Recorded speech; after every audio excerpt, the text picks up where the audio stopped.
اے لوگو، خوف الہی سے تم میں سے جو رو سکے وہ روئے کہ وہ دن آنے والا ہے کہ تم رلائے جاؤ گے۔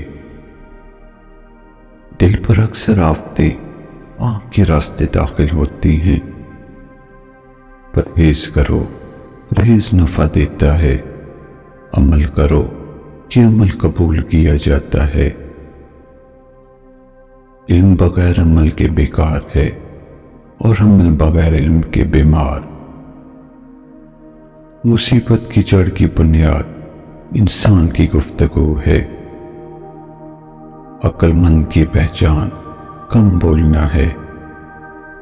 اے لوگو، اللہ تعالیٰ نے تمہارے لیے جو آگ جلائی ہے اٹھو اور اسے نماز کے ذریعے بجھا دو۔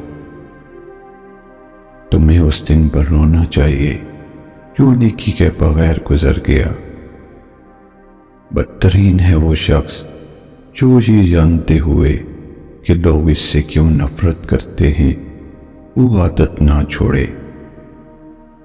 راحت چاہتے ہو تو شکوہ سے باز آ جاؤ۔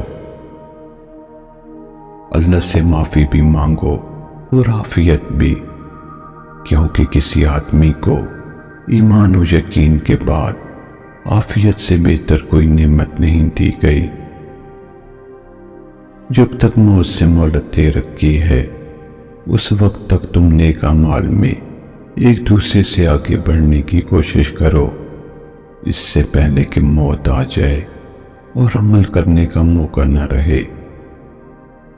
زبان کو شکوہ سے روکو، خوشی کی زندگی عطا ہوگی۔ بروں کی ہم نشینی سے تنہائی بہتر ہے اور تنہائی سے نیک لوگوں کی صحبت بہتر ہے۔ صبر نصف ایمان ہے اور یقین پورا ایمان ہے۔ اپنی حفاظت اللہ کے نام سے کرو، وہ تمہیں شکست و وبا سے محفوظ رکھے گا۔